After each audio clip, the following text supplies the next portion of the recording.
broadcast network, AFTERBUZZ TV. Over 20 million weekly downloads in over 150 countries, and your number one source for after-show entertainment.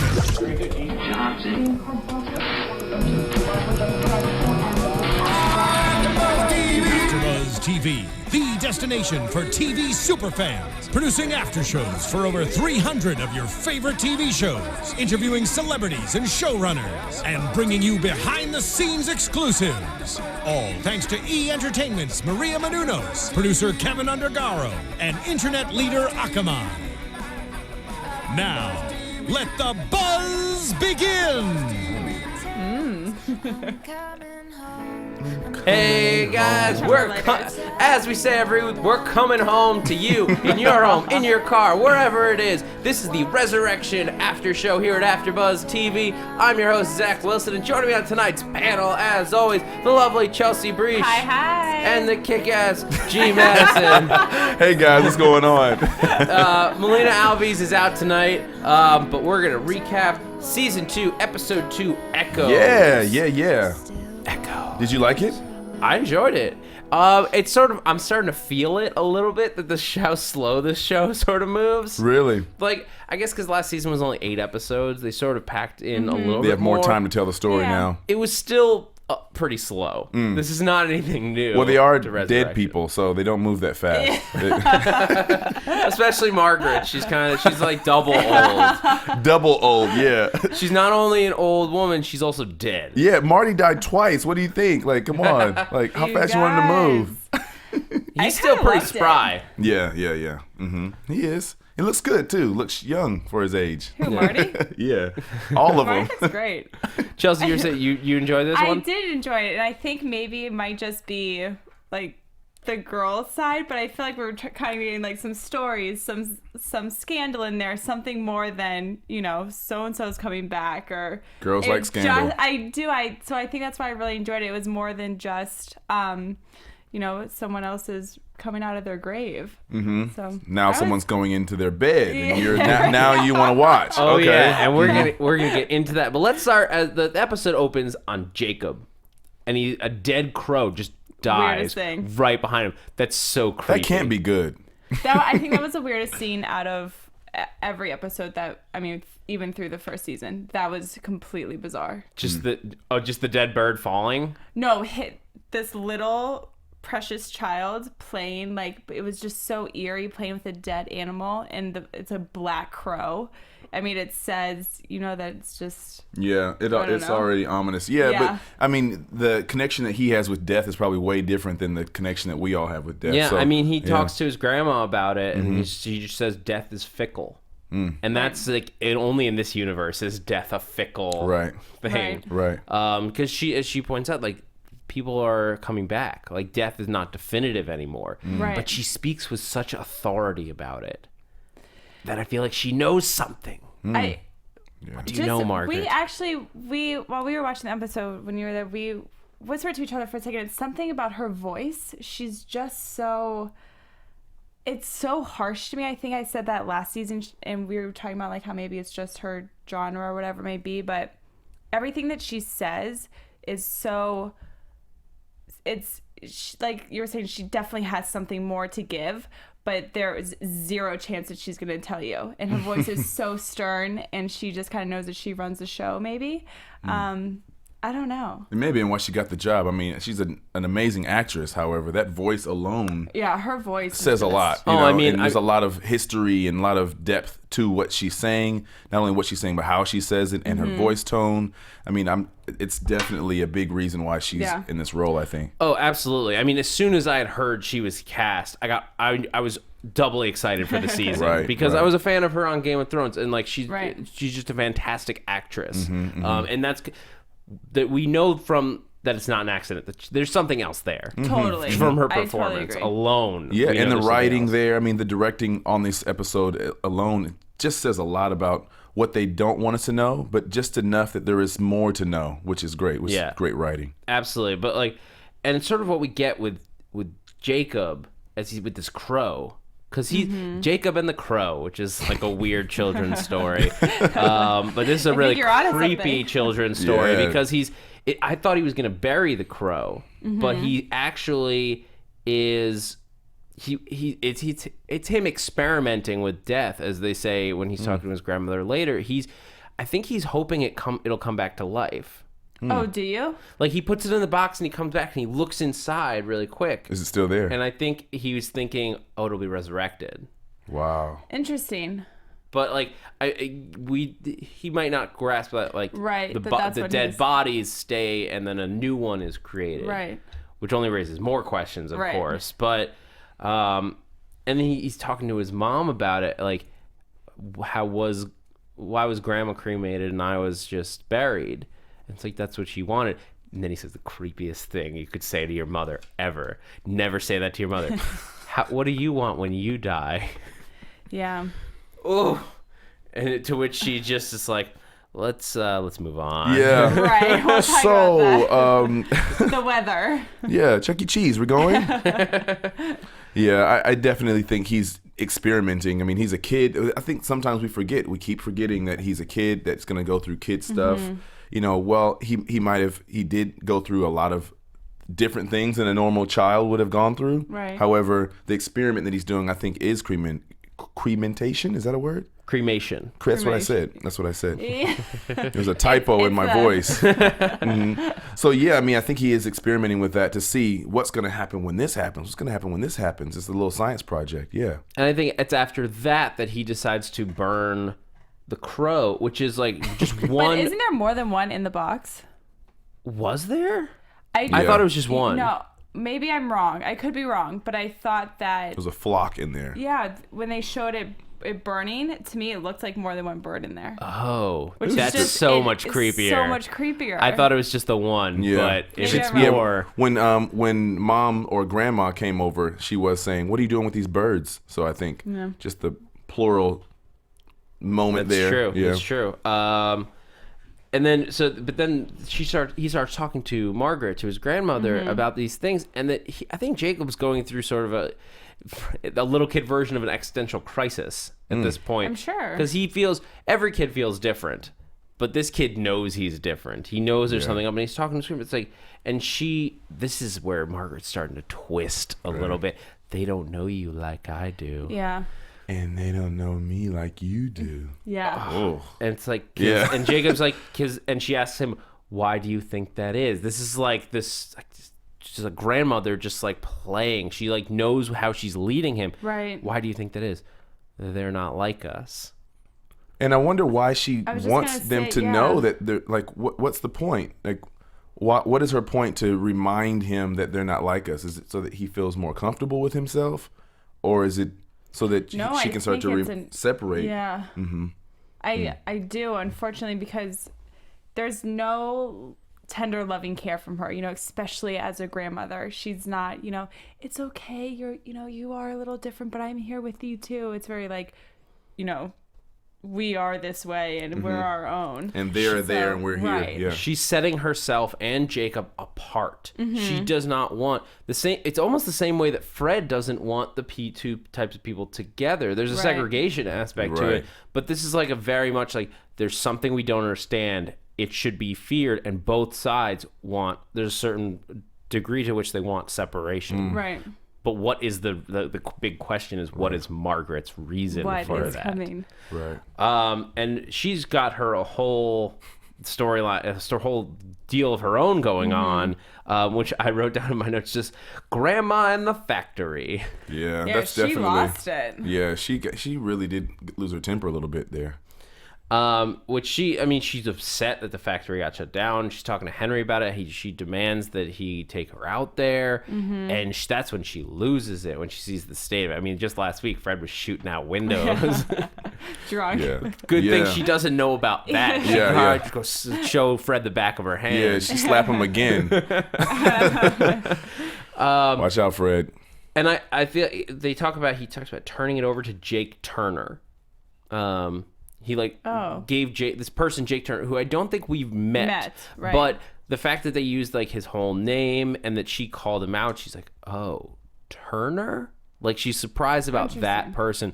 I felt like drawing attention to that specific name means that whatever happened there, that is going to become important. Yeah, something happened there. A lot happened there. It's not just like, oh, I gave up control of the building, because otherwise they would just say, I gave up control of the building, and it failed. They specifically focus on that name. So it's a big question. Who is Jake Turner? Right. I guess we'll see. I should audition. Maybe. You want to be Jake Turner? Jake Turner here. I would love that. It'd be a great role. It'd be really funny if we just like, sorry guys, G Madison can't like come be a regular on the show anymore because he's in Arcadia. I am Jake Turner. Yeah, I don't know what that role is yet. So let me. Somehow I doubt like in the 50s they turned over the factory. I know, to a black man. Probably not. I mean, this is Margaret. Margaret sets up as she goes through in her conversation. She's such set in like the old ways. Like when she's talking to Maggie, we get Maggie, who is her namesake. She's talking about like, oh, it's so great that we finally have a doctor in the family, even if it's a girl. Yeah, you're just like, whoa, right? She's stuck. Her ways are her ways, and she definitely dated herself with that line. Yeah, but she definitely has that old mentality. Because she's accomplishments are all well and good. I think she is proud of her granddaughter for doing this, for being a doctor, for going to that next level. She's like, that's all well and good. You can be a doctor, you can be accomplished, but eventually you need a family. Yeah. Well, it's a new idea too. I mean, not only the last thing you saw was a working factory, you know, and then you get here and women don't have jobs like that. And then now here they do, and she's confident. She's wearing different, you know, everything's different. I also just feel like the writers just throw those little sentences and puns, whatever, maybe just to show her character, not necessarily for us to dissect in that way. It's just building her characters, establishing her presence in that, you know, and maybe in this new time. Yeah, it's new times, and she's not with the new times, you know, but it's just, you know, just to establish her character. She's not cool. She's not trendy. But, you know, not to be like, oh, she's picking a Maggie apart for this. It's just kind of, you know, they're just building her character as she goes. Oh, yeah, absolutely. I don't think she's got any, like, sinister motive in that sense. But what I think is happening is that because the very next thing she does is says, take me to the factory. She demands, that's when she demands to be taken to the factory. And after she flips out at Henry, she says, I just wanted something familiar I could hold on to. Right. Because seeing Maggie and everything that she goes, that's such a change just in the way the world works. Right. And so she's like, I need something. There has to be something familiar that I can hold on to. And then she goes to the factory, and it's even worse than she possibly could have imagined, because it's completely destroyed. Completely. And the thing, I imagine that she spent her whole life, her and her husband, building that. That was their whole life was in that building. Saving money, working, hiring employees, like everything. Yeah, their whole life, And back in that day too, like people lived to work. So really, their work was their life. Right. So I can imagine. I mean, she says to that's why Henry, she lost it it's on your Henry, it's your legacy. It's your It's the Langston family legacy. Right, this is everything, and it's up and gone. Like, because he was grieving, which is an intangible thing that also has no effect, because it's just he was effectively he's saying, I was sad and I couldn't deal with it, and so I let it fall apart. She couldn't handle that. Yeah. No. And she's such a strong woman. You can tell. Yeah, she had no sympathy for him. Man. She said that's when you move on. Like, I think that was her exact phrasing. You know, you move on. You know. She's a tough woman, like altogether. Just even the way she walks. She doesn't walk like an old lady or like an old time. No, you know, I'm telling you, that's the fittest grandma in the United States of America. She's vintage, but she don't walk like it. That's why I put her in the same camp as Caleb. There's something else. She's one of the only ones who's aware of whatever is going on or about to go on. Yeah, about to. She has some secrets now that we know. But she poured her whole life into the factory and poured other people's lives into the factory. That's scary. Don't say it like that. I mean, at the end, we get her digging and smashing, and she digs up bones. Yeah. What? Yeah, chills for sure. When I saw that, I saw Caleb again in a different way, because the way that Caleb had all these secrets and actually crimes really is what made me connect them two together. And so now grandma like has all these secrets, you know what I mean? I'm like, what is she doing with these bones?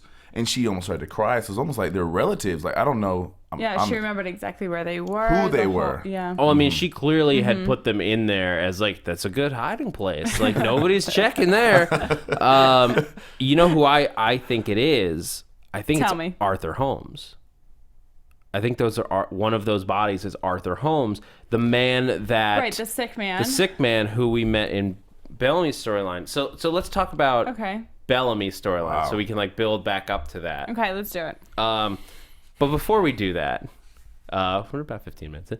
Let's talk about iTunes, guys. Let's do it. Little brief aside. Okay. We're gonna keep it really quick because that's where our bodies are buried, on iTunes. Wait, what?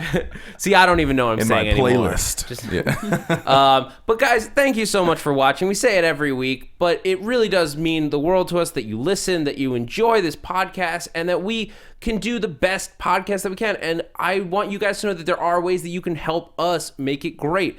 If you go onto iTunes, you listen to us, is great, but also tell your friends about it. Make sure that you rate the show. Yeah. Give us a good rating. I hope it's 5 stars. If it's not, tell us what you want to see more of, less of. We've got some guest stuff coming up soon that we'll be able to talk about. Yeah. I believe Mark Hildreth, who joined us last season, will be calling in again. So we can talk to him about everything Pastor Tom is dealing with, and we've got some more of Pastor Tom to talk about this week. Some really sexy stuff with Pastor Tom. The pastor is sexy? Oh my goodness. He's removing the pastor from his title real quick. Oh man. But yeah, so go onto iTunes, go onto YouTube if you want to talk about it with other fans, with us. Like, we'll be on YouTube giving like all of our thoughts as well. So please join us, rate and comment. Thank you so much. Yeah, let's get talking about it too. I love that. So let's talk about Bellamy and his quote unquote new assignment. That's what he tells Maggie that it is. He's just like, he's trying to keep it under the radar. See, that's why I was really interested to see that he started to talk about it. Right. I really honestly did think he was really going to be shady about it and kind of keep it to himself and in his own corner. So to me, that was a spin that they took, which I thought was kind of cool. Maybe... But like she said, you know, there's going to come a point in time in this whole shenanigans, you know, that they're going to want to have him do something that he's not going to want to do. And he's going to have his, you know, hands really against the wall. Yeah. Well, I think it's that he is harboring, to as he sees it, so much of a bigger secret than the fact that he's working for the government.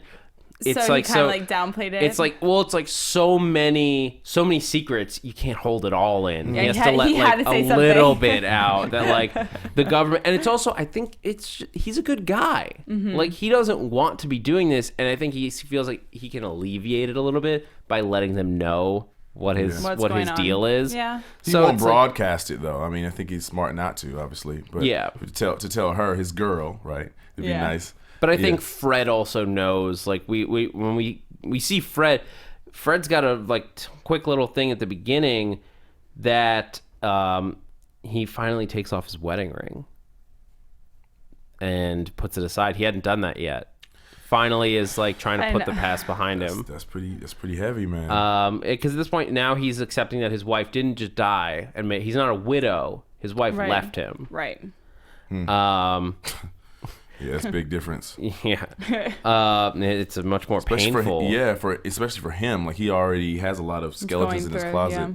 I mean, skeletons in his closet. Yeah. That's what we should No, he doesn't. Not compared to his mom. His mama got the skeleton. But so Fred and Bellamy, they have a mutual understanding because the government basically called, like, this is going to be a thing. Right. Like, you don't have an option. Like, this is a thing. And so they set him up with an office in the storage closet. I know. Classy. And Bellamy's just like, he's like, I'm not going to pick a fight. It's like, this will do just fine. Yeah. But so they're going to have to work together, and they get the phone call about the somebody was stealing horse blankets, and they appear to be staying in the hunting shack. Yeah, of course, up in the woods, right, which is Caleb's old hunting shack.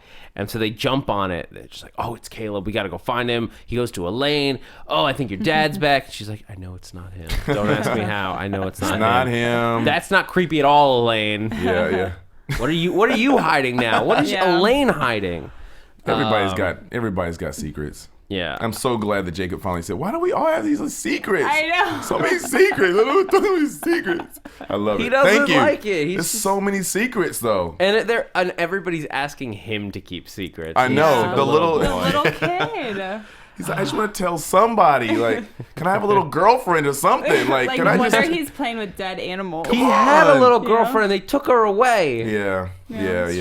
Well, save Jacob. Like, give him a new life, okay? Give him a normal life. He was a real boy. Hashtag save Jacob. Hashtag real boy. That'll be in the corner before long on these broadcasts. So, but they're going. They find that it's. Not Caleb. They go in and he asks Jacob first, like, can you sense Jacob? And he says no. He can't see anybody, only his grandma. But at that point, he has this pause, and it's like, you're lying, you little. And then on to commercial. Yeah. Yeah, but like we know he's lying. There's that pause. And I think even Bellamy knows that he's not quite lying. I think that's probably what informs him. I think he's a smart kid. Oh yeah. Well, he also was told by his grandma not to talk about specifically this. But people already know about it. Yeah, but I think it's different when he's talking to Bellamy. Like, there's a little comfort there. Yeah. I mean, Bellamy already knows about it, and like they're buds. Yeah. But also at that moment, I think Jacob's dealing with the fact that he knows that he's a returned. So that's its own little thing that Jacob's not sure how to deal with, because like obviously they haven't talked about it and nobody else knows. Right. And he doesn't want to betray his secret and he doesn't want to betray his grandmother by saying, I know that, and this is like, it's not just that I sensed Caleb and my grandma, like I can sense everybody, or I can sense like, he has, like Jacob has, maybe because he's a kid, maybe there's other reasons to it, but he, for some reason, has more of a sense of the other return than anyone else. And that's definitely going to come into play as we move forward with the season. Yeah, they're all different somehow. Like we were saying, some are still keeping the sickness that they had when they died. Some are still feeling the pain that they endured from the death, right? And then we have the people who were pregnant and didn't know they were, So everyone has their own kind of a because if they all came back the exact same, what is there to explore, or what's the storyline? That's the thing, is a lot of them came back healthy. Like after they checked out, Maggie checked out Margaret, like they mostly came back healthy. Bellamy is like one example of someone who didn't, and it's really just a pain. He's the only one that's really feeling that. But a bigger one is Arthur Holmes, who they catch in the woods. It's not Caleb. Right. It's this guy, and he's returned. He died in 1935, and he is very sick. All he says he remembers is fire, smoke, and then nothing. And then he woke up. Which is could be the same smoke that I forget her name now. Rachel was dreaming about. Did you think about that? Well, there's a theme throughout this episode. A lot of different characters are dealing with some form of burning. Right, and then it ends it with the smoke of the birds. Yeah. Well, we have Lucille talking about the burning in her chest. The burning because she loves Jacob so much. It feels like burning. We have Arthur Holmes dying in a fire. We have Rachel with dreams about fire. There was another one. Who else was it? Yeah, Jacob burning things. Jacob lighting just fires. Yeah, that was he was lighting the bird on fire. There's something about, and like the immediate thing you think of is hell. That's just like, I'm not saying that that's what this definitely is, but that's the first in a show very much rooted in religion and like religious feelings and stuff. You have to jump to that conclusion. Could the burning be the process by which they come back, maybe in some like other like realm or whatever they have, like their like souls, for lack of a better word, are burned and then sent back. Yeah, interesting. I think we're talking about the elements too. I think maybe later on we'll get to another element. We had the water element with the two rivers. Now we have the element of the fire. Maybe we have the element of earth or the element of air. I'm not sure. Yeah, because last season we were talking a lot about water. Yes, exactly. So that's a great point. So yeah, that's two big elements so far that have made a huge thing. The water was what spurred their rebirth, and then the fire maybe is the next step. Or another step. We'll see. Yeah. I'm trying to think how, because they're buried in the earth. Most people are buried in the earth. I wonder what air could do to it. But Arthur Holmes is like, we see Margaret go in and talk to him at one point, and she's so shady. She's so shady. So shady. Sorry, Shady Margaret. I am not on your side. Grandma shady. She goes in there, and then he disappears. He goes like Caleb. He's just gone. They don't know why he's sick. We think so. Yeah. We think so. I mean, that's what they're saying, but we don't. The fact is, we don't know where he is. Well, the blood's gone. The blood samples that Maggie pulled are gone and like cleaned away, just like with Caleb. So I guess it's possible that the government could have. Is that what you're thinking? That the government like? Or he just left himself. I mean, he left, but like then somebody would have to clean up the blood. Yeah, because that's what matches with Caleb's disappearance. And I think that's why they put that in the episode, showing that is the same as what happened with Caleb, so that we would just write it off and say, oh, he's disappeared just like Caleb. And I don't know. I'm not biting the bait that hard. I like that the government's like going through that much. They planted a camera in Maggie's office. Marty's but I think he so threw himself under the bus. I think he spoke too soon. He seems to do that lately. Yeah, he should have taken one step back and been like, if I call and say, he should have thought it out, like if I call and say something and they didn't do it, he just completely threw himself under. If the government really didn't take him, now they're like, well, now it's your responsibility to find him. And not only to find him, but you need to let me know when you find him. He's just not a mischievous guy, I think. I think he's just open. Like, hey, did you guys take him? You know what I mean? Yeah, he needs to I don't want to keep this secret. I don't want to do this. I died too. I'm going to return too. Yeah. I got shot right here. You want to see it? Like he's very open book. And I think that's that's safe for me to watch, to see someone like honestly go through this experience. Yeah, he definitely jumps the gun though. Like for a show that moves real slow, Bellamy's moving a little too fast. He just he could have. You're absolutely right. He could have, if he'd waited, if he'd taken a deep breath, not called just to yell. Like he knows if they took him, he's not getting him back. Right. Or yell at someone else for a second. It's good TV. Somebody who might have like an effect that might be able to do what you need. Yell at Margaret. Somebody. I'm wondering who's gonna finally notice that she is like up to something. Yeah. No one's suspicious at this point except us. Us, yeah. I thought Lucille might be. I thought Lucille might be suspicious from watching them talk on the balcony, on the porch. I don't think she wants her there. Yeah. They've got some bad blood. Interesting. They'll find out soon. Can we talk about Pastor Tom now? Yes, we can absolutely. You are just so excited to talk about Pastor Tom. For like a season and a half of just, these dead people are coming back. I'm like, finally, someone is like having a relationship, doing something. So we open this storyline is with Rachel and Tom. And it's great that we finally get to spend some time with them, because last episode we kind of just got like a glimpse. Right. We know that she's pregnant and she's moving faster than she was, although we didn't really talk about that too much. It's an alien. And we know that Janine is not talking to Tom anymore. Like, she's moved out. Right. See you, Janine. That's like, it's a tough thing to deal with for everybody involved. I mean, could you imagine? I really do feel for her, but I don't. If I had to be Team Janine or Team Rachel, I'm not really sure which one I would pick. Well, because there's not a good answer, unfortunately, and that's Tom's dilemma, is that he's going to fret about this constantly because there's not a good answer, because he didn't do anything wrong. He didn't cheat on either person. For the first time, a man didn't do anything wrong. For the first time? On TV. Right. All right. Yeah, no, he's totally the good guy here. You could see even the way he touched her shoulder. He didn't even want to hardly touch her. When he was holding her, this whole thing, you guys, couldn't even handle it. So Rachel's coming to him. She wants to move out. Like, she feels like she doesn't belong there. It's all Janine's stuff. And she has every right to feel that way. She's walking into someone else's life, technically with someone else's husband that she is madly in love with and bearing a child with.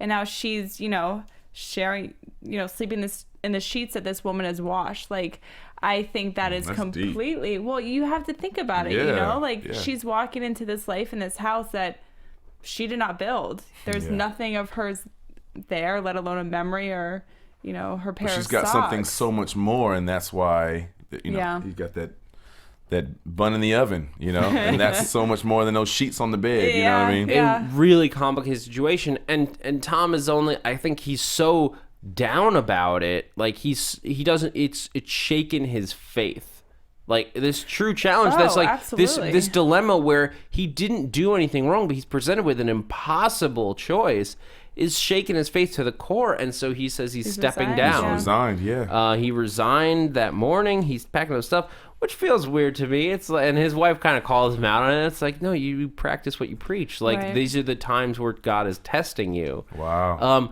But we're finally getting a good side of Janine. Like we didn't really get last season. She was just like the outside force, like against Rachel and Tom. We didn't really. She became the other woman. Yeah. We didn't really. Yeah, that's what it felt like last season. That his wife was the other woman. Yeah, it really did. But now we're seeing like why they're together, and like it's testament to the writing this season. It's I think it's gotten way better because she feels real. She feels like that she's his wife. Yeah, they're giving her an arc, I think, which is why we connect with her more now. Yeah, which is like she's suggesting maybe you should start your own church, do small little groups, and he smiles. That's not a bad idea. Maybe I should. Yeah. Because she knows him. I think when you see them at the beginning of this, you know, even last season, you see, they have a cute relationship, and then you see that he had an even deeper, possibly deeper relationship with someone, with Rachel.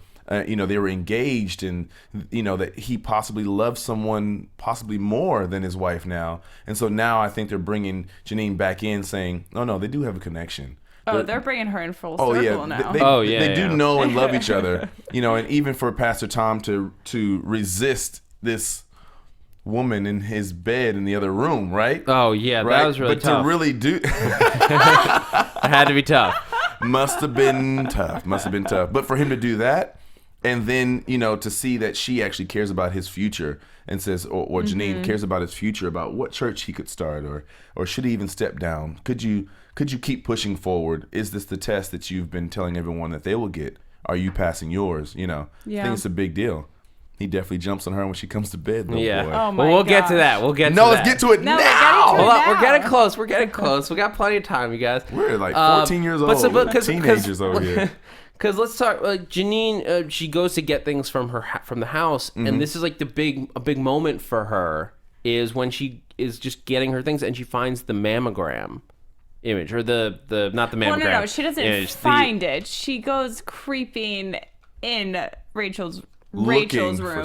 She's which I don't blame her either. I mean, if she walked out of the house without looking, I'd be like, sweetie, that's not real. Like, you know, but she definitely when she opened that door, she knew she was going to find something. You know, I don't know if she thought it was going to be the picture, but you're not going to walk in there and find nothing that you don't want to find. Yeah, when you look for something, you find it. And before anyone freaks out, not a mammogram, an ultrasound. I didn't even catch you. Yeah. I got it. I was like, can we edit that out real quick? No, it's ridiculous. I say keep it in. But her friend urges Janine not to give up on Tom, because I think her friend, as an outside force, sees like. He's trying. Like, you should feel lucky that you have a guy who didn't do anything wrong. It's an impossible situation. I mean, he's trying to do right. That any male probably could ever be in their entire life. And this is like more for Virginia, where she's like, I wish he had just cheated, because then I could be justified in my anger. She has no justification for this anger, and we've all felt that way at some point. You're like, I'm so angry at you. I know you didn't do anything wrong, but I'm angry because the situation is terrible. And it's the most comfortable emotion to go to in something like this. You're hurt, you're embarrassed, you felt betrayed, really, when really there was no betrayal at all. Yeah. And then Tom is like he's really put like temptation is like put right up there when Rachel starts screaming in the middle of the night that she's having a dream, and this is where she brings in the dream about burning smoke. She was gonna burn too. Mm-hmm. That was the big quote that I wrote down. Like, people were burning around her, and she was gonna burn too. They're clearly giving you a description of hell. Yeah. Like some sort of hell situation, because people are burning, people are being tortured, and then brought back to life. Yeah, which makes me think now that what Jacob is doing is almost like a foreshadowing of what she's dreaming about. What he's doing to those birds is possibly what she's experiencing, you know, what she's dreaming about. So yeah, I think the fire keeps coming in and keeps coming out, but I think that may be a foreshadowing, like I said, about what she's thinking could happen. What she's thinking could happen, or what she's thinking happened in her dream, and that she's going to be, those crows being burned as well. You know what I started to think about, and this is partially just because I was rereading Harry Potter recently, and they talk about how ghosts are created in that universe, and it's like when you die, there's a point where you make a decision effectively. Do you want to go on, like pass on to the next realm, whatever that is, or stay on Earth, like leaving an imprint of yourself to just walk the Earth in this like not alive, not dead ghost form? I wonder if it's something similar here, where these are the people who made, for whatever reason, that choice to stay. For better, for worse. By staying, they may find themselves in a terrible situation, forced to make choices, or at the whims of some evil force. But that's a possibility that I'm thinking about now. It's like, what if when they died, they were in the fire and they chose to jump out of it by going back to Earth, and then now they have to suffer the consequences. Your of that. brain just goes and goes. See how I look at him? I kind of lean away. What? That was deep. But so this is where. How did you do that? We need a "that was deep" button right here. That was deep. We need it. But back to Rachel and Tom. This is where she sort of leans into him. Because they haven't been together sexually, right, since she's been back. No, I don't. Did they kiss last season? I think they did kiss. They kissed like briefly, because he's like obviously super emotional and like just like went like before he could even think about it. But that was all they did. But even like G was saying, I mean, the way that he was holding her, it was just like, do it. Go ahead. Okay. No, but it was like he didn't even want to touch her. You know, he's like little pats on the back, like because it was just. He doesn't want to be that person who betrayed his wife, that people think he did, even though he obviously didn't. Right. Because the fact is, he hasn't done anything wrong yet, right? But he could. And in that moment where she leans in and she says, "You smell like home." Oh. I mean, the whole thing. But then at the same time, you have to feel so bad for Rachel. It's terrible because she just longs for him. Well, imagine if you guys are in this situation, imagine you effectively like pass out one day, make a really bad decision, whatever. But you go to sleep, wake up, it's 12 years later. Yeah. And the person you were in love with, madly in love with, you were gonna marry them, you're pregnant with their baby, and they're married to somebody else. Right, that's what I'm saying. I mean, my heart breaks for her. Horrible situation for everybody. Yeah. It sucks for everybody. And that's, I think, what Janine realizes, and why, and Tom is doing, he breaks away, even though she's like kissing the nape of his neck, and he's like, no. It's like, I should go. I should go. I need to go away. And then it took him a long time to get out of that bed, boy. Yeah. He was like, I should leave. Please stop me. Yeah. I should leave. Stop me. Yeah. She was like, well, it's that circumstance of like, oh, this, like, I think everybody has that at some point where you're with somebody and like somebody else is trying to come onto you and you're like, this is very tempting, but no, this is not what I want. But is it? But because it's the two parts of your brain. It's one part that like, or two parts of your body, you might say. One part is like, go for it, and the other part's like, no, what are you doing? Little man on your shoulder. Yeah, it's the classic angel and devil. Right. And then we see a hand, like Tom's laying in bed, and a hand. He's so called it. And he's like, Chels, who is it? You know, like, I'm like, I don't know. And then great writing. I figured that was to great. Be, but it was just the right, because like I think she might have even been wearing the same color shirt that Ray it was was perfect. They really did it for I think they nailed it when they did when they were zooming out and the cross is over his bed. Oh yeah. I mean, are you joking? and she's like taking her. Boom, sex. Yes.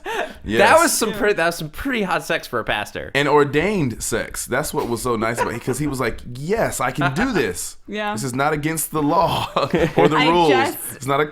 I just have to say the scene the morning after when she's in the robe. I know you guys might not necessarily understand, but as a woman, she just talk about killing her with kindness.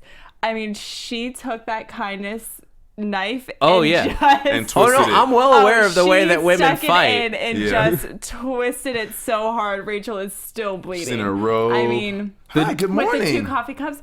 Oh, good morning. Do you want some or do you need some blankets, whatever she says, and walks away. You know she was in the kitchen. God. You know she was in the kitchen like waiting. Timing it. Absolutely. Oh, she woke up. I mean, I would have waited. You know? Yeah, she's like, let me separate this. I mean, that was killer. And they haven't written anything like that. They haven't shown anything like that. None of our characters. We mess up my hair to make it clear and what happened. And I gotta say, bedhead, And I gotta say, they are making Janine look even better than they did the first season. Oh, I think that's purposeful. Yeah, I agree. Totally. I think they are just going. No, she's actually. Pastor Tom picked a good one. Yeah. You know what I mean? Yeah. Well, that's the thing. Last season, we sort of got this like bitchy, like she was just church so lady bitter. who was like very angry all the time. So we didn't like her at all. And now we do. Now we get like the real. We get a character, right? Not a one-dimensional character. We get a fully fleshed person. Totally. And it's really fun. Who likes to twist the knife in the other woman, I feel like the previous woman. Some more knives, snaps. I don't know either. I don't know if I could speak English. The question though is when that baby is born, what happens next? Is it a baby? It's a fair question. That was deep. It was a fair question though. You assume it's a baby, but like, what does that mean? What is that baby? What does it signify? What does it do? Like, is it just gonna age up? Is it gonna be like an adult in like 5 years? Yeah, Benjamin Button situation. It's like it's like Jack, the old Robin Williams movie. Yeah. That will be interesting to know how that pans out. But also, what happens with this little like weird 3 many questions family unit? She's a baby mama now. She's a baby mama. Or does Pastor Tom, because he's leaving his church, does he just go over to the Mormon church? Sorry, I had to say oh man, it was right. It was like on a tee. I had my bet. But it's a fair question. Like Janine's friend talks about, you need to raise this baby. Like you need to be there for this kid. Right. Is that now what Janine's thinking? Is that she's going to take this baby away from Rachel and raise it between her and Tom? I guess we'll see. Is that what you're predicting? I don't think so. I have no clue. But let's move into predictions. Let's do it. And now, your AFTERBUZZ TV predictions. Scary stuff. So we left off at the bodies being found. So next week it looks like we're getting more with those bodies. I don't know how people are going to find them. I wonder if it turns out that Margaret's actually not behind it. Could that be like that? She's like, totally if her husband's behind it, and she's like, she just helped in the cover up, and she's like, oh, Arthur Holmes was here. Oh my God. And she's like digging up these people to see if they're still there. Cause she's still a little bit new to the whole process, depending on how much she knows. You have one? I mean, I'm just gonna stick with my scandalous because I feel like it's gonna go away, so I have to talk about it. All I'm gonna say is I think Janine is here to stay. She is gonna plant her 2 feet and she's gonna put up a really sassy fight. The big quote from the next week on, Margaret, you're right not to trust us. We're not saints. Yeah. What? Yeah, look at this. It's possible that she could be being like facetious to somebody, like when somebody's like being mistrustful, and she's just like, it's like with Rachel when she's like, I am a demon, like she's trying to scare somebody, but it just sounds so truthful coming from her. So much good stuff coming. It just feels right. Like, don't trust her. Don't trust her at all. Right. But it was crazy though. I mean, when you heard that ding, ding, and the camera zooms in, and we're like, "Who is that? Yeah. Who is this man? Who is this man? Like breaking down this building?" And you see that it's a 70-year-old woman, 70. Sorry, 70-year-old woman like digging stuff up. So I think, you know, she's a badass. Yeah. Whatever, however old she is. Right, I think she's like late 50s, I guess. Yeah, my prediction is that my prediction is that the people that return that have been taken to another place are gonna be burned at some point. Okay. Interesting. So like the ones that didn't have families, correct, they've been experimented on and burned, and so that would imply a psychic connection between these people. Okay. Yes. Sure. Yeah. Well, if they're dreaming about being burned, if they're connected, like Jacob is connected. Right, exactly. right. Keep up. Very interesting. I like it. I'm here. I like it. Shades of Leftovers, like with the burning. Yeah. So guys, thank you so much for joining us.